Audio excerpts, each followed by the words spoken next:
우리 다 같이 성경 말씀 요한계시록 14장 12절의 말씀을 먼저 함께 읽어보겠습니다. 요한계시록 14장 12절 우리 다 같이 읽어보겠습니다. 시작. 성도들의 인내가 여기 있나니 저희는 하나님의 계명과 예수 믿음을 지키는 자니라.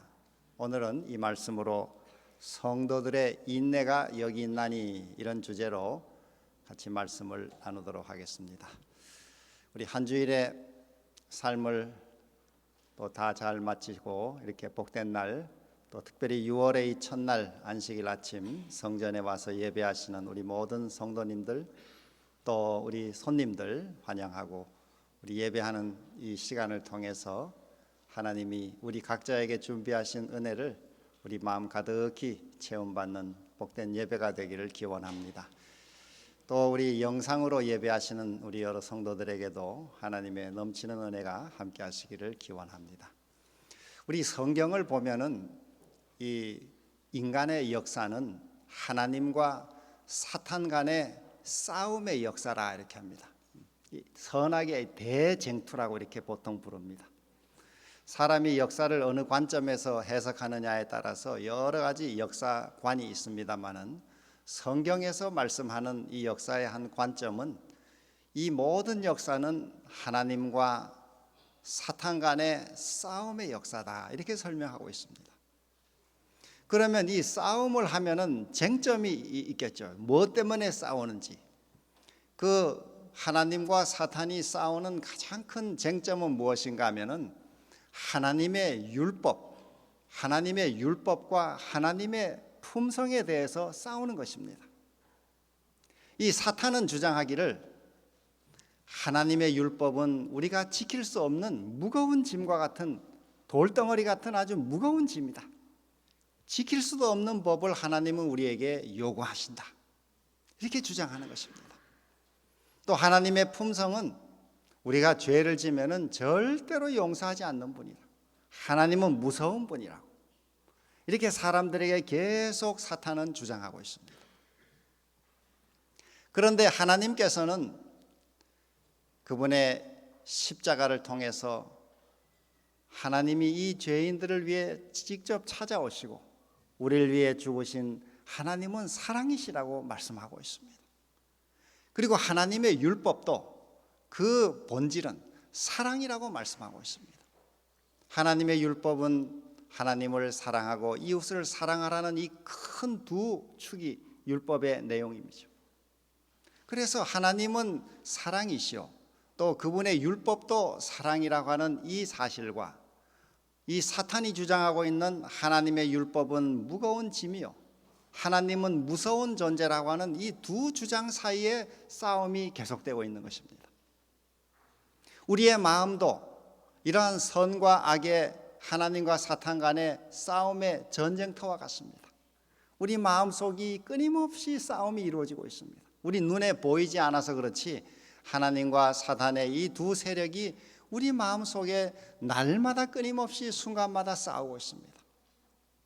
내가 우리 이웃을 사랑해야지, 또 그 잘못을 너그러이 용서해야지, 이런 마음이 들기도 하고, 또 어떤 때는 내게 그렇게 이 억울하게 한 사람을 내가 반드시 복수해야지, 반드시 내가 되갚아줘야지, 이런 마음이 들기도 하는 것입니다. 이 두 마음이 저절로 생기는 것이 아니고 하나님이 우리 마음에 그 좋은 마음을 주시기도 하고, 또 악한 마귀는 우리 마음속에 그 악한 마음을 주는 것입니다. 이 두 세력이 끊임없이 싸우고 있는 것입니다. 이렇게 싸우는 싸움이 어느 한 사람도 예외 없이 우리 모든 사람의 마음속에 날마다 이루어지고 있습니다. 세상의 역사도 이 하나님과 사탄 간의 싸움의 역사고, 우리 개인의 마음속에도 벌어지는 싸움도 선과 악의 싸움의 역사입니다. 우리 각자는 이러한 두 싸움 가운데 어느 한쪽을 선택할 수 있는 이 선택권을 하나님이 우리에게 주셨습니다. 그래서 사람은 하나님을 택할 수도 있고 또 이 악한 마귀가 하는 거짓을 택할 수도 있습니다. 하나님께서 우리에게 이런 자유 선택을 주신 이유는 우리 사람이 이 자율성이 없으면은 이 사람의 이 품성이 개발되지 않게 되어 있습니다. 제가 전에 목회하던 한 교회에 한이 5학년, 3학년 두 딸을 둔 그 한 어머니가 교회를 어떻게 나오게 됐는데, 이 어머니가 그 두 아이들을 아주 음악을 시키고자 하는 열성이 아주 커가지고, 큰 아이는 아마 피아노를 가르친 것 같고 둘째는 이 바이올린을 가르쳤는데, 그 큰 아이가 이 피아노 연습을 얼마나 많이 하는지 이 엄마가 막 철저하게 감시를 하는 것입니다. 하루에 몇 시간, 또 아이가 뭐 하기 싫어하면 막 또 야단해가지고 또 막 치게 하고. 제가 그 아이를 이렇게 보니까 자기가 원해서 하는 게 아니라 엄마가 하도 욕을 하니까 억지로 하는 것입니다. 억지로. 그래서 그 아이의 마음에 피아노를 치면서 큰 기쁨이 없는 것을 제가 보게 됐습니다. 그렇게 하면은 기능적으로는 잘 칠 수 있습니다. 뭐 이렇게 이 기능적으로는 칠 수 있지만은 어느 정도 넘어가면 그 마음에 자율적으로 정말 그걸 좋아해서 이 흥이 나고 신이 나서 하는 그 아이의 차원으로는 올라갈 수가 없는 것이죠. 이 사람의 마음속에 하나님이 이런 자율권을 주신 것은 이 자율적으로 하나님을 예배하고 또 자율적으로 우리가 이 좋아서 해야 그 마음이 온전히 이 전인이 개발되는 것입니다. 그래야 이 능력이 점점점 극대화되는 것이죠. 하나님께서도 사람에게 이런 자율 선택을 주셨습니다. 우리 성경 창세기 2장 16절과 17절에 보면은 여호와 하나님이 그 사람에게 명하여 가라사대 동산 각종 나무의 실과는 내가 임의로 먹어라, 네 마음대로 먹어라, 자율권을 주신 것입니다. 그러나 하나님이 그 다음 말씀하시기를 선악을 알게 하는 나무의 실과는 먹지 말라, 내가 먹는 날에는 정령 죽으리라. 이 하나님의 말씀이죠. 그래서 하나님의 이 품성은 사랑과 공의가 완전하게 조화를 이루고 있습니다. 하나님이 사랑으로 우리에게 자율 선택을 다 주셨지만은 그 자율성은 하나님이 정하신 범위를 넘어서서 악을 행하고 이 악한 일을 하는데도 마음대로 하도록 하는 것은 아니었습니다. 이미 말씀드린 대로 하나님과 사탄 간의 큰 싸움이 하늘에서 벌써 벌어졌습니다. 저 요한계시록 12장 7절의 말씀 보면은 하늘에 전쟁이 있으니 이 미가엘과 그의 사자들이 용으로 더불어 싸우더라 이렇게 씁니다. 이 미가엘은 성경에서 예수 그리스도의 다른 이름을 가리키고 있습니다. 용은 우리 성경에 보면은 뱀 곧 마귀요 사탄이라 이렇게 설명을 했습니다. 그래서 벌써 이 하늘에서 큰 싸움이 벌어졌는데 그 싸움에서 용과 그의 사자들이 하나님을 이기지 못하고 땅으로 내어 쫓겼더라 하고 요한계시록 12장 9절에 이미 말씀했습니다. 그래서 이미 이 천지 창조가 이루어지기 전에 하늘에 큰 싸움이 있었습니다. 이 싸움에서 악한 마귀와 그 천사들이 이 땅으로 내어 쫓겼는데, 이 땅에 하나님이 만들어 놓으신 아담과 하와와 에덴 동산의 그 행복한 모습을 보면서 이 악한 사탄은 인간들을 유혹해 타락시키기로 아주 작정을 했습니다. 하나님은 이미 아담과 하와에게 이 하늘에 큰 싸움이 있었음을 말씀하시고 그 하나님이 금하신 동산 중앙에 있는 나무에는 접근하지 말도록 이미 경고하셨습니다. 그런데 이 성경 우리 기록을 보면은 아담 하와가 이 하나님이 금하신 이 나무에 접근해 그 열매를 먹고 죄를 지었더라 이렇게 했습니다. 인간이 자율적으로 이 자율권을 받았기 때문에 하나님이 그 동산으로 이 중앙에 가는 그 발길을 막지 않으시고 나무의 열매를 따려고 하는 손을 막지를 않으신 것입니다.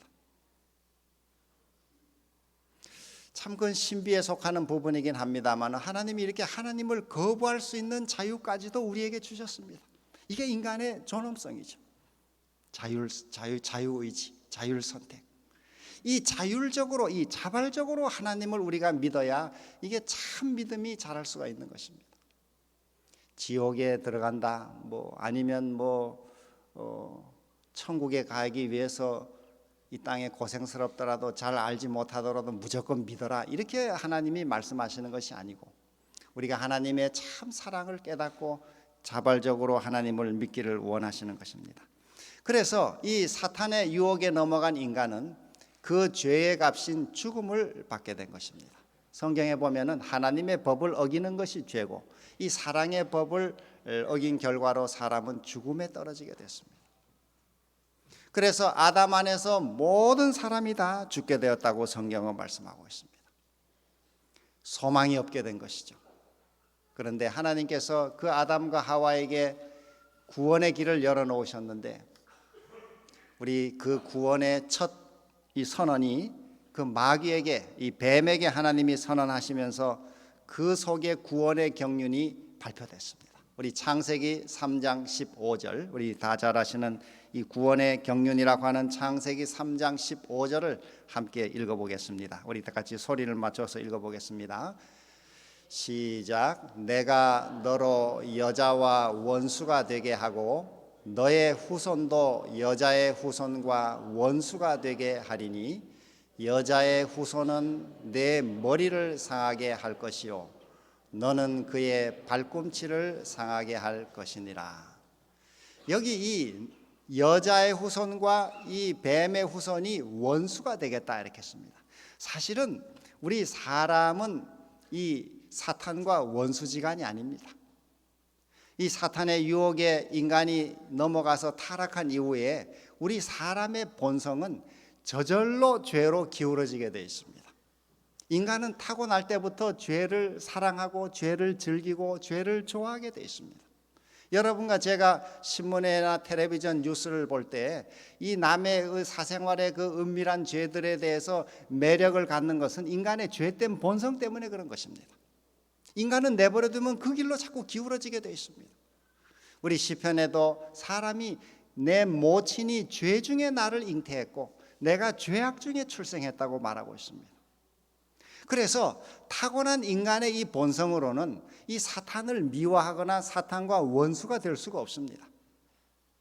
그런데 여기 말씀하기를 내가 너로 여자와 원수가 되고, 이 뱀에게 말하기를 여자와 원수가 되고 너의 후손도 여자의 후손과 원수가 되게 하겠다. 성경에서 여자의 후손이라는 말은 오늘 우리 인류를 가리키는 말이 아니고 여자의 후손은 딱 한 사람을 가리키는데 사람으로 오신 예수 그리스도를 가리키고 있습니다. 우리 모든 사람은 여자의 후손이 아니고 성경적으로 보면 아담의 후손입니다. 아담의 자손. 그러나 남자 없이 이 땅에 태어난 이 처녀의 몸에 오셨던 예수 그리스도를 가리켜서 여자의 후손이라고 말합니다. 그 여자의 후손이 오시겠다고 여기 창세기 3장 15절에 약속했는데, 이 여자의 후손이 뱀의 머리를 깨뜨리겠다 이렇게 했습니다. 말씀드린 대로 이 뱀은 성경에서 사탄이요 마귀를 상징하고 있죠. 이 악한 마귀의 세력을 깨뜨리고자 예수님께서 인간으로 오시겠다고 약속한 것입니다. 성경 갈라디아서 4장 4절과 5절에 보면은 그 약속이 이렇게 이루어졌다고 말하고 있습니다. 때가 참에 하나님이 그 아들을 보내사 여자에게서 나게 하시고 율법 아래 나게 하신 것은 율법 아래 있는 자들을 속량하시고 우리로 아들의 명분을 얻게 하려 하심이라 이렇게 했습니다. 하나님이 예언하신 대로, 약속하신 대로 때가 찼더니 예수님이 오셨는데 하나님이 그 아들을 여자에게서 나게 하시고 베들레헴 마리아에게서 예수님이 탄생하시고 드디어 사람으로 이 땅에 사시면서 우리 모든 인류가 죽어야 할 죄의 값을 십자가에서 단번에 다 치르신 것입니다. 그 십자가를 통해서 우리는 구원의 길을 얻게 된 것이죠. 그래서 이 예수님, 예수라고 하는 말의 뜻이 뭔가 하면은 마태복음 1장 21절을 보면 이 예수라고 하는 말의 뜻이 다음과 같이 나와 있습니다. 마리아에게 말씀했죠. 아들을 낳으리니 이름을 예수라 하라. 이는 그가 자기 백성을 저희 죄에서 구원할 자이심이라 하니라. 이 예수라고 하는 말의 뜻은 여호와께서 구원하신다. 여호와가 구원이시다. 이는 저가 자기 백성을 모든 죄에서 구원하신다. 구원자다, 구세주다 이런 뜻이죠. 우리가 예수님 이렇게 부를 때 그 이름의 뜻이 우리의 구세주시다, 구주시다 이런 뜻입니다. 우리를 죄에서 구원하신 분이라는 뜻이죠. 그런데 하나님은 약속하시기를 이 예수 그리스도를 우리가 믿고 영접하면은 하나님의 자녀가 된다는 귀한 약속을 우리 요한복음 1장 12절에 주셨습니다. 우리 한번 같이 읽어보겠습니다. 요한복음 1장 12절 참 귀한 약속입니다. 시작. 영접하는 자 곧 그 이름을 믿는 자들에게는 하나님의 자녀가 되는 권세를 주셨으니. 여러분과 제가 이 예수 그리스도 하나님이 약속하신 대로 여자의 아들로 오게 하시고 여자의 후손으로 오셔서 우리의 모든 허물과 죄를 십자가에서 갚으신 그 예수 그리스도를 믿고 영접하면은 하나님의 자녀가 되게 하신다는 어마어마한 축복을 우리에게 약속하셨습니다. 여러분은 이 하나님의 귀한 약속을 믿으시죠? 예수 그리스도께서 내 허물과 죄를 십자가에 돌아가실 때 다 갚으신 우리 이사야 54장 5절의 말씀처럼 그가 찔림은 나의 허물을 인하며 그가 상함은 우리의 죄악을 인함이라. 예수님이 그 찔리신 것이 바로 나의 허물을 그때 갚으신 것이고 그가 상하신 것이 바로 나의 죄를 그때 갚으신 것이라는 것입니다. 오늘 우리가 예수 그리스도를 믿고 영접할 때 이렇게 하나님의 자녀가 되는 권세를 우리에게 주신다 이렇게 씁니다. 우리 사랑하는 여러분, 우리가 이런 하나님의 자녀가 되었다고 하는 이 귀한 사실을 늘 마음으로 믿고 이 확신을 가지고 우리 날마다 생애할 수 있게 되기를 간절히 소망합니다. 그런데 이 사랑은, 하나님의 사랑은 뭐 죄를 지어도 괜찮고 뭐 악을 행해도 괜찮고 모든 이런 죄를 다 눈 감아주는 그런 그저 이 좀 잘못된 어떤 할아버지의 손자 사랑 같은 그런 사랑을 가리키지 않습니다. 요즘에 우리 이 교회 안에는 또 이 세상에는 신학 안에는 하나님은 너무 사랑이 많으셔가지고 어떤 사람도 심판하지 않고 어떤 사람도 멸망시키지 않는다고. 어떻게 자기 부모가 자녀가 잘못한다고 자녀를 죽이는 부모가 어디 있겠냐고. 이런 논리를 이제 가지고 하나님이 마지막에는 모든 인류를 다 구원하실 것이라고. 또 더 나아가서 어떤 사람은 하나님은 사탄까지도 다시 구원할 것이라고. 이런 그 성경에 없는 가르침을 가르치고 있습니다. 여러분, 우리가 이 하나님을 믿는 믿음의 기준은 이 성경을 기준으로 믿는 것입니다. 어떤 사람은 성경을 읽으면서 이 하나님이 삼위라고 하면은 뭐 요한계시록 22장에 아버지의 보좌가 있고 어린 양의 보좌가 있는데 왜 성령의 보좌라는 말은 안 나오는가? 그래서 성령은 없다고 우리는 생각한다. 이렇게 또 주장하는 사람이 있습니다. 우리가 성경 말씀을 믿고 하나님을 믿을 때 중요한 것은 항상 기준이죠. 이 세상은 기준 싸움이라고 할 수 있습니다.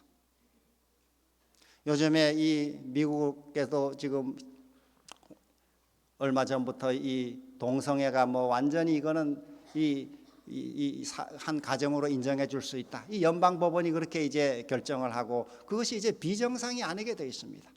요즘에 이런 얘기를 하는 것 자체가 매우 큰 부담을 갖는 일이 되어버렸습니다. 그런데 왜 그런가 하면 기준이 없어져 버렸어요. 기준이. 하나님의 이 절대적인 기준에는 그것이 완전히 이 하나님 말씀을 벗어나는 일임에도 불구하고 세상의 다수가 그것을 옳다고 이렇게 판정해가지고 인간이 그런 기준을 만들어내면은 이 성경 말씀과 빗나가는 것들이 많이 있는 것입니다. 하나님의 사랑은 악을 그대로 용납하는 사랑이 아니죠. 우리 하박국 1장 13절에 보면은 하나님의 말씀에는 이렇게 말씀하고 있습니다. 주께서는 눈이 정결하심으로 악을 참아 보지 못하시며 패역을 참아 보지 못하시거늘. 하나님은 죄인은 사랑하십니다. 어떤 흉악한 죄를 지었더라도 하나님께 돌아와 그 죄를 자복하고 회개할 때 하나님은 그 죄를 친히 당신이 십자가에서 갚으신 은혜로 그를 구원하시고 용서하시고 영생을 주시는 것입니다. 그러나 하나님이 주신 이 은혜를 거절하고 그 구원을 믿지 아니하고 악을 고의로 고집하고 반역을 고의로 계속할 때는 하나님은 반드시 그 악을 심판하시는 것입니다. 그래서 성경에 이 죄에 대한, 악에 대한 하나님의 심판을 가리키는 용어가 있는데 그것이 진노라고 하는 표현입니다. 하나님의 진노. 진노. 여러분이 성경을 읽으시면은 이 하나님의 진노라는 말이 자주 나옵니다. 성경에 한 580번 아주 많이 나오는 표현인데, 이 진노라는 말은 이 성경을 우리 인간적으로 해석하면 좀 오해할 수가 있습니다.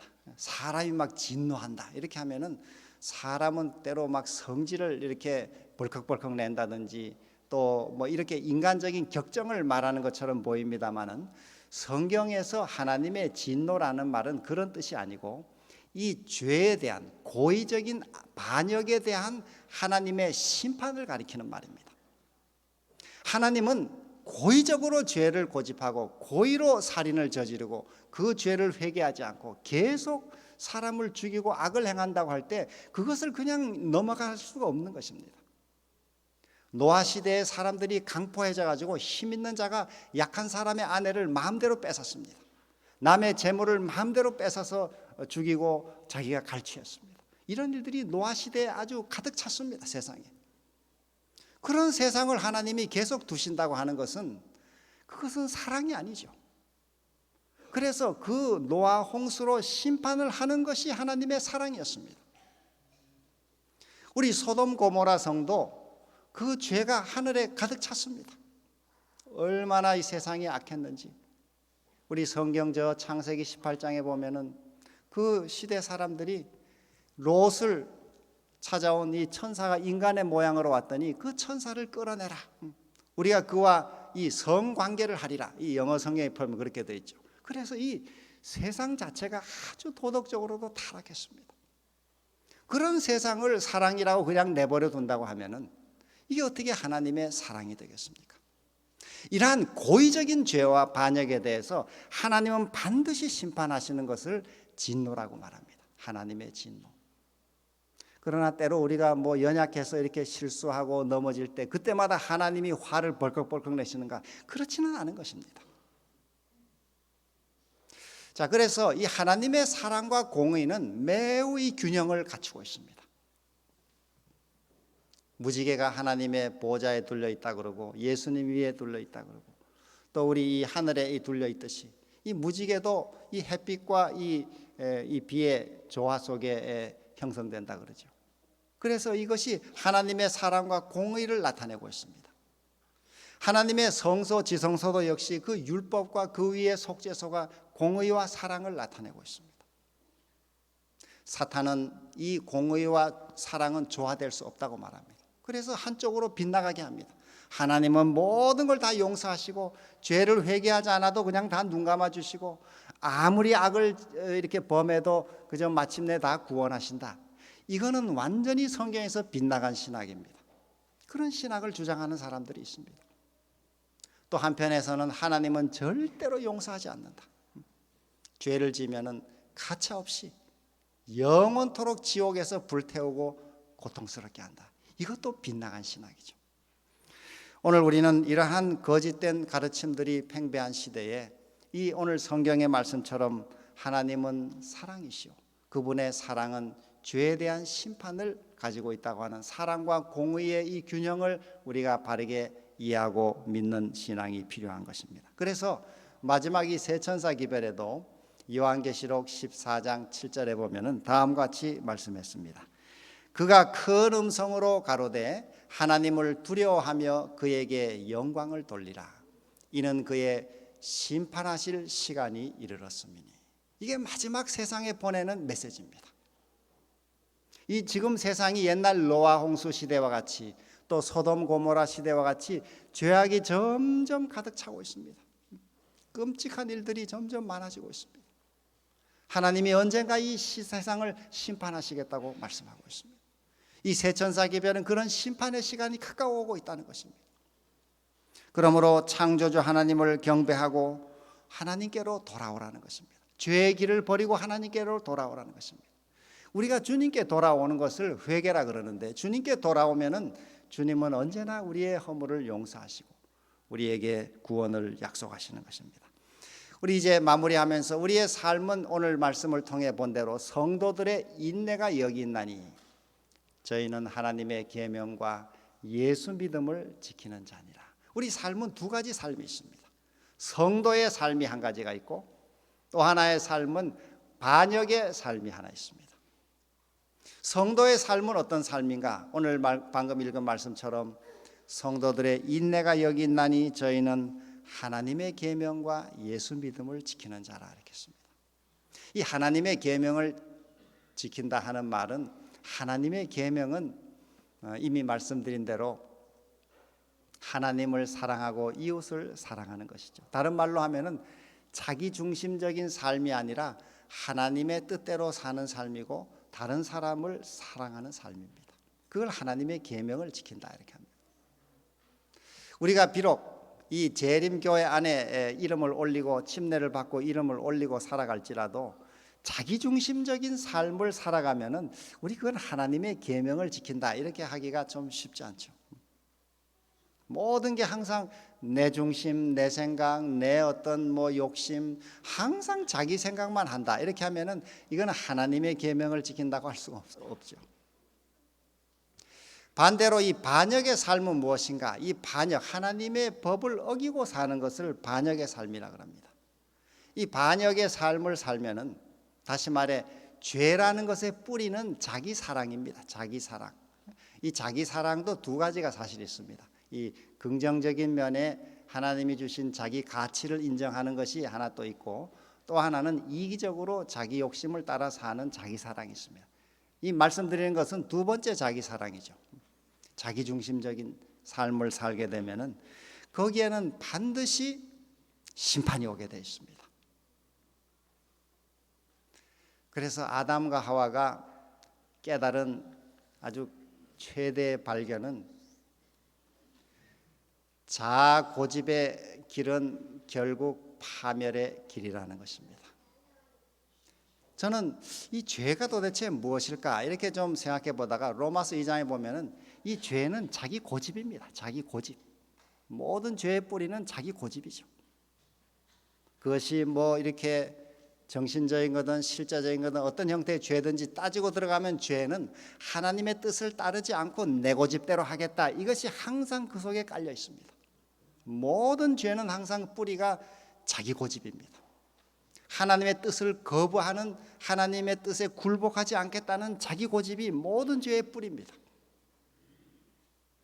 주님이 너에게 잘못한 그 이웃을 용서해라, 또 받아줘라 이렇게 하실 때 하나님 저는 용서할 수 없습니다. 나는 반드시 갚아주겠습니다. 이렇게 하신다면은 그건 자기 고집입니다. 하나님의 뜻을 따르는 게 아니고 자기 고집입니다. 내 남편이, 내 아내가 내게 행한 그 일을 생각하면 내가 이거 참을 수가 없습니다. 그 자기 고집이죠. 자기 생각. 물론 인간적으로 동정은 할 수 있습니다만은 그것은 자기 고집을 따르는 것이죠. 이것을 반역이라고 합니다. 최후에 이런 그 반역의 길을 끝까지 고집하고 가는 사람들이 이 산과 바위를 향해 외치는 기도가 있는데, 계시록 6장에 보면은 15절로 17절에 이런 그 기도가 나옵니다. 땅의 임금들과 왕족들과 장군들과 부자들과 강한 자들과 각 종과 자주자가 굴과 산 바위 틈에 숨어 산과 바위에게 이르되 우리 위에 떨어져 보좌에 앉으신 이의 낯에서와 어린 양의 진노에서 우리를 가리우라. 그들의 진노의 큰 날이 이르렀으니 누가 능히 서리요. 여러분 여기 보면은 참 중요한 한 표현이 어린 양의 진노라고 분명히 말하고 있습니다. 어린 양은 예수 그리스도죠. 요한계시록에서 어린 양은 예수 그리스도입니다. 예수 그리스도께서 진노하시는가? 진노하십니다. 누구에게 진노하셨냐? 이 죄를 끝까지 고집하고 반역의 길을 끝까지 걸어간, 하나님의 이 구원을 끝까지 거절하고 죄의 길을 고집한 그 사람은 최후의 어린 양의 진노를 만나게 되어 있습니다. 그래서 이 두려워서 산과 바위에게 떨어져 달라고 기도하는 것입니다. 오늘 우리가 이런 은혜의 기간이 아직 남아있는 이 정말 이 중요한 시기에 우리 성경 예언을 이미 아시는 대로 지금 우리 시대는 이제 모든 예언의 성취가 끝나고 예수님의 재림이 참으로 가까운 세상의 마지막 부분에 살고 있습니다. 곧 이제 이 어린 양의 진노가 우리에게 심판의 시간이 다가오는 매우 임박한 때에 우리는 살고 있는 것입니다. 오늘 이 큰 두 싸움에서 매일 여러분과 저희 마음속에 벌어지는 이 선악의 싸움에서 우리가 어느 편을 택할 것인가? 나는 하나님을 사랑하고 그분의 사랑의 율법을 따라 살아가기로 선택할 것인가? 아니면 순간순간 악한 마귀가 내게 던지는 생각, 또 내 욕심의 길을 따르라고 하는 이 마귀의 길을 따를 것인가? 이 우리 두 사이에 선택해야 하는 것입니다. 그러나 그 선택의 결과는 하나는 영원한 생명이요, 하나는 어린 양의 진노, 심판으로 결국은 멸망에 떨어지게 되는 것입니다. 이 시간은 우리 성도의 특징 세 가지를 잠깐만 우리 마무리하면서 이 오늘 말씀을 마치도록 하겠습니다. 그러면 우리가 다 성도의 길을 걷기를 원하시죠? 이 자리에 계신 어느 누구도 반역의 길을 택할 마음은 없을 것입니다. 그러면 성도의 길은 구체적으로 어떻게 걷는 것이 성도의 길인가? 요한계시록 14장 오늘 읽은 본문의 말씀, 성도들의 인내가 여기 있나니 저희는 하나님의 계명과 예수 믿음을 지키는 자니라. 여기 한 세 가지 특징이 나와 있습니다. 성도들의 인내가 여기 있고, 성도들은 인내하는 사람들이라 이렇게 했죠. 그 다음에는 하나님의 계명을 지킨다 이렇게 했습니다. 하나님의 계명은 말씀드린 대로 하나님의 율법이고, 또 확대하면 이 성경 전체가 하나님의 말씀이 계명이라고 할 수 있습니다. 이 하나님의 계명을 어떻게 우리 날마다 삶에 구체적으로 지키고 살아갈 수가 있을까요? 한 가지 우리 방법은, 제가 여러분에게 한번 제안해 드리고 싶은 방법은 이 하나님의 말씀을 암송하고 그 말씀을 가지고 기도하는 것입니다. 때때로 우리 예를 들어 마음에 염려가 찾아오고 두려움이 찾아오고 걱정이 찾아올 때, 근심이 찾아올 때 그냥 근심하고 걱정하고 스트레스만 받는 대신에 우리 성경 말씀을 우리가 암송해서 그 말씀을 가지고 기도하면은 그 기도가 매우, 영어로 말하면 아주 파워풀한 것입니다. 예를 들어 요한복음 14장 27절에 평안을 너희에게 끼치노니 곧 나의 평안을 너희에게 주노라. 내가 너희에게 주는 것은 세상이 주는 것과 같지 아니하니라. 너희는 마음에 근심하지도 말고 두려워하지도 말라. 이런 주님의 약속이 있습니다. 요한복음 14장 27절에 여러분이 이 말씀을 만약 가지고 기도하신다면, 하나님 아버지, 제게 이 세상이 줄 수 없는 평안을 오늘 제게 약속해 주시니 감사합니다. 오늘 하나님 아버지의 약속을 믿고 제가 근심하지도 않고 두려워하지도 않겠습니다. 이 약속의 말씀을 내게 이루어 주십시오. 또 예를 들면은 저 베드로전서 5장 7절에 너희 염려를 다 주께 맡겨버리라. 이는 저가 너희를 권고하심이니라. 영어로 말하면 care for 하심이니라. 돌보아 주심이니라. 우리의 염려가 들 때 우리가 이 약속을 의지해서 주님 이렇게 제게 좋은 약속을 주셔서 감사합니다. 모든 염려를 주님께 맡기라고 하셨으니 제가 지금 가진 이 염려를 주님께 이 시간 맡깁니다. 주님이 저를 이렇게 돌봐 주신다니 감사합니다. 우리가 이렇게 기도할 수가 있겠습니다. 또 어떤 중요한 결정을 해야 되는데 이렇게 해야 될까 저렇게 해야 될까 정말 몰라서 답답할 때 그냥 전화해서 아무개 어떻게 하면 좋을까 이렇게 사람에게만 우리가 묻지 말고, 우리 성경 저 야고보서 1장 5절에 보면은 너희 중에 누구든지 지혜가 부족하거든 모든 사람에게 후히 주시고 꾸짖지 아니하시는 하나님께 구하라. 그리하면 주시리라. 이 약속하십니다. 그러니까 우리 약속을 가지고 기도하는 것이죠. 주님 이렇게 귀한 약속을 주셔서 감사합니다. 제게 구하면 넉넉히 꾸짖지 않고 지혜를 주시겠다고 약속하셨으니 이 지혜를 받아서 제가 올바른 결정을 할 수 있도록 인도해 주십시오. 우리가 하나님 이것 말고도 말씀의 약속이 많이 있습니다. 우리 하나님의 말씀을 우리가 틈틈이 묵상하고 또 조금 더 암송하면은 말씀을 암송할 때 얻는 축복이 몇 가지가 있는데, 말씀을 수시로 꺼내 쓸 수 있는 자유가 있습니다. 제가 요즘에는 지난 설교에 한 말씀드린 대로 이 요한계시록을 제가 한번 다시 암송을 좀 시작하고 있습니다. 제가 최근까지는 한 4장까지 이제 암송을 했습니다.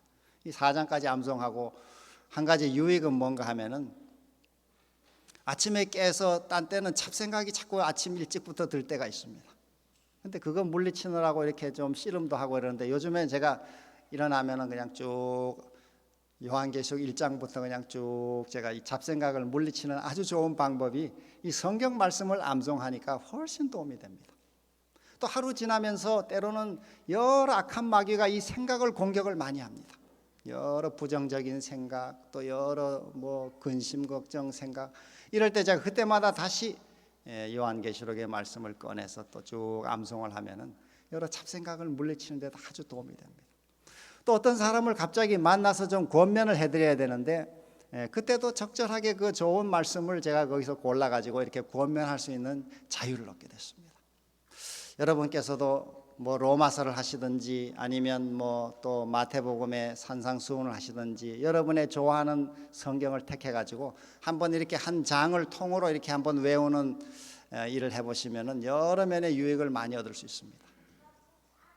자, 첫 번째로 우리 하나님의 계명을 지키는 이 말씀, 중요한 약속들을 암송하셔도 좋고 중요한 책을 암송하셔도 좋고, 이 하나님의 말씀을 암송하고 그 말씀을 가지고 기도하는 한번 이 훈련을 우리 신앙생활에 해보시면은 신앙의 이 승리하는 큰 힘을 얻을 수 있습니다.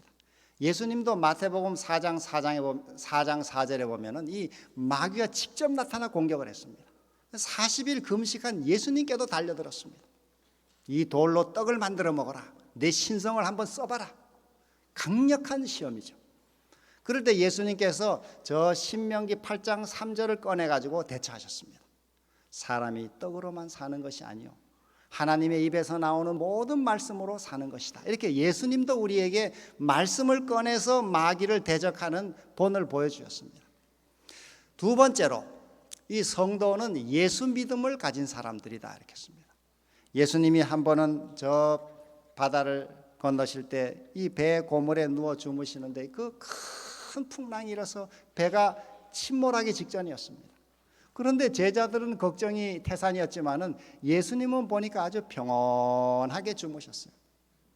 그런데 그 장면을 설명하는 이 설명에 보면은 예수님이 그렇게 평온하게 잠을 주무실 수 있었던 것이 그분이 원래 하나님이셨기 때문에 그런 게 아니었다 이렇게 했습니다. 그분은 신성을 가졌지만 그걸 사용하지 않기로 하셨습니다. 그래서 그는 인간으로 오셔서 하늘 아버지를 전적으로 믿으시고 신뢰하신 것입니다. 전적으로 의지하는 믿음으로 평화롭게 주무셨다 이렇게 했습니다. 오늘 우리도 남은 성도의 삶은 우리의 삶에 여러 역경을 만날지라도 전적으로 예수님을 믿는 믿음을 가진 삶이 성도의 삶이라고 할 수 있겠습니다. 마지막 세 번째는 성도는 인내하는 사람들이다 이렇게 했어요. 인내하는 사람들, 끝까지 참는 것이죠. 지금까지 참았는데 그 다음 순간에 넘어지는 경우를 종종 우리가 봅니다. 그분이 조금 더 참았더라면 참 좋았을 텐데 거기서 그냥 이렇게 성질을 내고 깨지는구나, 이렇게 할 때 아쉬움을 겪을 때가 있죠. 오늘 우리의 삶에도 그런 경험들이 있지 않습니까? 그러나 우리 끝까지 인내하는 백성, 이게 마지막 성도의 삶입니다. 이 인내는 성령의 열매라고 말합니다. 성령의 열매는 사랑과 희락과 화평과 오래 참음이라 이렇게 했습니다. 또 이 오래 참음은 사랑의 중요한 속성이라고 우리 고린도전서 13장에는 사랑은 오래 참고 모든 것을 견디고 모든 것을 끝까지 참는다 이렇게 했습니다. 우리 세 가지 특징을 다시 한번 정리하겠습니다. 우리 마지막 성도, 이 지금 큰 싸움이 여러분과 저에게 지금 진행되고 있습니다. 눈에 보이지 않지만 정말 여러분 개인적으로, 가정적으로, 이 교회적으로, 이 민족적으로 이 악한 마귀가 지금 세상을 완전히 파멸시키고자 아주 광분하고 있습니다. 여러분이 자칫 이 방심하면은 큰 우리가 손해를 당할 위험에 처해 있는 시대에 살고 있습니다. 그래서 우리는 첫째 하나님의 계명을 지켜야 합니다. 하나님의 말씀을 자주 우리가 읽고 묵상하고 특별히 그 말씀을 암송하고 이 말씀으로 마귀를 대처하는 이 매일매일의 우리 승리가 필요합니다. 두 번째로 우리 예수 믿음, 전적으로 예수 그리스도를 의지하는 믿음으로 우리의 모든 문제를 주님께 의지하는 믿음으로 전진해야 되겠고, 우리 세 번째 끝까지 우리 길이 참는 인내하는 신앙. 그래서 마침내 우리 주님이 다시 오시는 그 재림의 그날 우리가 성도에 주시는 상급을 다 같이 받게 되시기를 바라면서 말씀을 마치겠습니다. 잠깐 기도드리겠습니다. 자비하신 하늘아버지, 이 선과 악의 대쟁투가 날로 거세지는 이 마지막 때를 살고 있는 주님의 백성들에게 성도의 길을 주님께서 가르쳐 주시고 승리할 수 있는 말씀을 허락해 주셔서 감사합니다. 우리 모든 성도들께서 이 귀한 말씀을 따라서 말씀과 하나님의 계명과 예수 믿음을 지키고 또 끝까지 인내하는 그런 주님의 백성들이 다 되도록 복을 내려 주시옵소서. 우리 가운데 몸이 불편해서 또 올해 병상에 계시는 우리 조영일 박사님, 또 우리 한광진 형제, 또 우리 설혜경 교수, 한유정 학생, 하나님께서 특별히 같이 하시고 그 몸과 마음의 평안을 주시고 하늘의 치유의 권능을 더하셔서 우리 모든 병상을 떨치고 회복되고 또 강건함을 얻도록 복을 내려 주시옵소서. 또 이 수술을 받고 회복을 또 하는 중에 있는 우리 기영성 장로님, 또 나기숙 집사님 건강을 주님께서 온전히 회복하도록 날마다 은혜 주시고 또 그래서 강건한 몸으로 주님께 더 크게 영광 돌리는 삶을 살도록 인도해 주시옵소서. 특별히 우리 이 백성들 가운데 이 헝가리의 이 유람선 사고로 많은 이 인명들이 지금 생명을 잃고 또 아직 수습이 되지 못한 가운데 있습니다. 하나님께서 우리 유가족들에게 특별한 위로를 베풀어 주시고 또 함께 염려하는 우리 모든 국민들을 위로하여 주시옵소서. 이 나라가 바로 서도록 위정자에게 여러 책임을 맡은 여러 산부 요인들에게 하나님께서 그 마음의 하늘을 두려워하는 마음을 허락하시고 이 백성을 사랑하는 마음으로 올바르게 받은 바 그 권위와 행정을 감당해 나가도록 도와주시옵소서. 이 백성을 주님께서 불쌍히 여기시고 약한 마귀의 여러 유혹에 물들지 않도록 그 모든 세속의 유혹에서 날마다 지켜주시고 이 백성이 하나님 앞에 바로 서서 마지막 세상에 하나님의 이 생명의 복음을 힘있게 증거하는 일에 크게 쓰임받는 나라가 될 수 있도록 은총을 허락하여 주시옵소서. 우리 모든 성도들의 이 6월의 한 달의 삶을 선히 인도하시고 가정을 지켜주시고 교회와 학교의 은혜를 더하셔서 이 한 달 동안도 하나님께 영광 돌리고 또 많은 주의 자녀들이 거듭나는 귀한 역사를 허락해 주시기를 예수님의 이름으로 기도합니다. 아멘.